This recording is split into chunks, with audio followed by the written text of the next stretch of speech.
So hello children, again we are here starting the morphology of the leaf. Okay, the leaf is a lateral flattened structure which born on the stem, number 1. It always develops at the node, number 2. It bears axillary bud and axillary bud in the axil and axillary bud develops into branches. These all points I can show you in this twig also. This is leaf lamina, or you can say the lateral flattened structure which is arised, or you can say the born on the stem.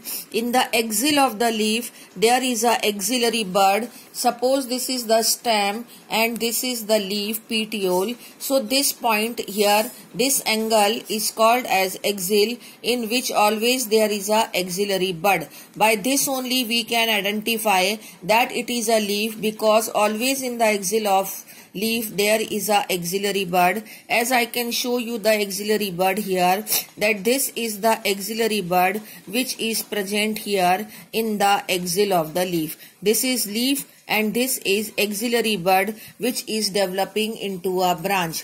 Here also I can show you that this axillary bud has also developed into a branch. So this is the identification of the leaf, that leaf always possesses axillary bud in its axil and it always born on nodes. Okay, this is node, this is again node, and the gap between these two nodes is called as internode. Okay, this is one practical. I am showing you the whole topic with the help of the practical also. Okay, this is one thing completed. Now we are here coming to the second topic. This second topic is parts of the leaf. The leaf can be divided into leaf base, petiole and leaf lamina. All of this is given in your book here, and this picture is also shown. First I want to show you in this picture, actually this is the leaf of China rose. So this is what it is, the stem, and this is node over which the leaf has born. Now you can see that this is axil, in which there is a axillary bud is present. Okay, the small one. One more word is written here, stipule. Sometime extra growth is also present at the base of the leaf, and that extra growth is called as stipule. Now the stalk of the leaf is called as petiole, and this, the lateral flattened part of the leaf, is called as leaf lamina. And this is what it is, leaf apex, and this is called as leaf margin, and this leaf lamina is also called as leaf blade. So all the three parts have completed now. This is leaf base, by which the leaf has attached to the stem, and here angle is formed which is called as axil, in which the axillary bud is present. Sometime extra growth stipule is also present. The stalk of the leaf is called as petiole, and this spread part of the leaf is called as leaf lamina or leaf blade, and this is the margin of the leaf blade. This is the apex of the leaf blade. Now I want to show you all these things here in this leaf. The same leaf which is drawn in your book, the same I am showing you here. This only, look at this, only one leaf. Okay, so see that I can show you this way. Now see this is what it is. Stipule is also very well, you can see that stipule is not present in all the leaf. It is present only in the leaf of, means sometime in this case you can see it is present in the leaf of China rose. This is the axil of the leaf, in which there is a axillary bud, but this bud is very small. Still it is there in the dormant condition. When it will get activated, then it will form the branch here. Okay, now this is the petiole through which the leaf is attached to the stem, and this is leaf margin, and this is leaf apex, and this complete part is leaf lamina, and this is called as leaf base, through which this leaf has got attached to the stem. Okay, so these are the part of the leaf: leaf base, petiole and leaf lamina. One thing is completed, that is the part of the leaf. Okay, this is again the leaf of China rose which is drawn in your book. Now it comes the third one. This all is given here. One more thing is given here, pulvinus.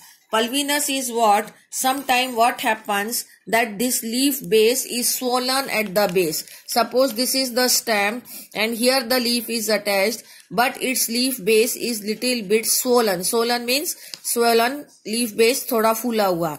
So if leaf base is swollen, so that this type of swollen leaf base is called as what? It is called as pulvinous. And this pulvinous leaf base is mainly present in the legumes. So this example, this term is explained here. What is that? Is pulvinous.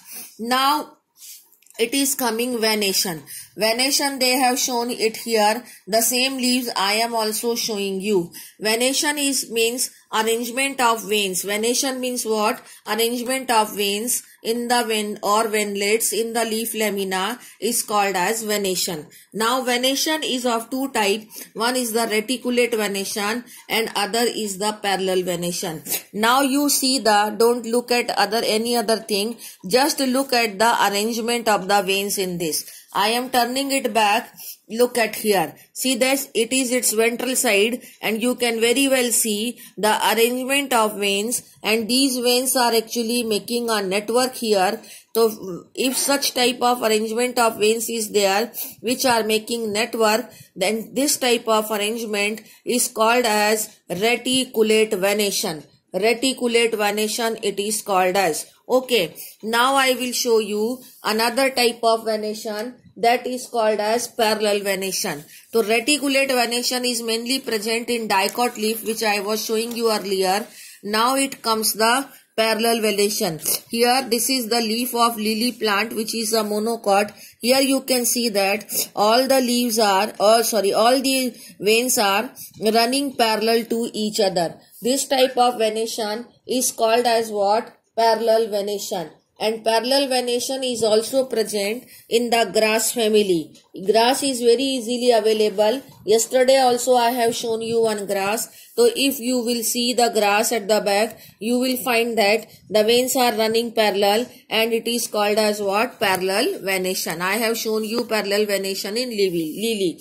But it is present in grass family, or you can say one grass is here, but it is, you can see it is damaged little bit, so I don't want to show you. You can see to it yourself. Now we are here coming to the third topic, that is the types of leaves. Now as I have written, the leaves are of simple and compound. Venation is given in your book here. Okay, you will read it yourself. I have shown you in the picture. This picture is showing parallel venation, which is mainly present in monocot, in which the veins are running parallel to each other, and here the veins are making the network. So it is a reticulate venation. Okay, now here we are coming. The next topic of the leaf is the types of leaves. Types of leaf is simple and compound leaf. Simple leaf is present in China rose and compound leaf is present in rose. Okay, there is a difference, China rose and rose. Again I am coming to the same leaf. This leaf is simple leaf. Okay, simple leaf, that means only one part of the leaf is there and it is not further divided. However, the margin is dentate and you can say the little division has taken place here in the margin, but it is not, this division or this incision has not reached here till the midrib. This is midrib and these are veins and they are further dividing into venlets. Okay, but this is a simple leaf of China rose. So in simple leaves, when the lamina is not incised, or it is, you can say, entire means you can say the complete, it is not incised, and if some little bit incisions are there and they have not reached to the midrib, then this type of leaf lamina is called as the entire lamina, and this leaf is called as simple leaf. Now I want to show you the compound leaf. How do the compound leaf are formed? As I have given you the example of compound leaf is in the case of rose. Many other leaves are compound, like this leaf is also a compound leaf. One more leaf I want to show you, like this. This is also compound leaf. Okay, let me spread it. This is again the example of a compound leaf this way. Okay, now what is the difference of simple and compound leaf? So compound leaf is what? Ki suppose the leaf lamina has incised, like in this rose. I will explain you like this. Suppose this is the entire leaf lamina and the incision has taken place, and if this incision has reached up to the midrib, ये कट्टे कट्टे यहाँ तक पहुँच गया. If this incision has reached up to the midrib, then this complete leaf lamina will further divide into many leaflets. These are not the leaves. We may get confused whether these are the leaves or this complete is a leaf. So this complete is a leaf because it is attached here to its branch and axillary bud is present here. So these are the leaflets and it is a compound leaf. It is not a simple leaf. It is a compound leaf and these are the part of one leaf only, which are called as leaflets. Okay, again it is a compound leaf and these are leaflets, because the identification of leaf is leaf starts from where do the axillary bud is present. If axillary bud is present here, then this complete part will be considered as one leaf and these are the part of the leaf. So it is an example of a leaf. Compound leaf, sorry. It is an example of compound leaf. Okay. Now, again here we can say this compound leaf is of two types, that is pinnately compound leaf and palmately compound leaf. So this is again a pinnately compound leaf. Various pinnas are formed here and this is what a pinnately compound leaf. Palmately compound leaf, how do it forms? I will show you here. If all the pinnas are attached to one point, this leaf is also not completely palmately compound, but I can show you in this only. The incision has taken place, suppose, and this incision, if it would have been reached here, अगर ये कट्टे कट्टे यहाँ पहुँच जाता, and this incision would have reached here, and this incision would have reached here, and this would have reached here. So what type of structure would have been formed from this leaf? Like this and this. That means all the leaflets would have been attached to a single point.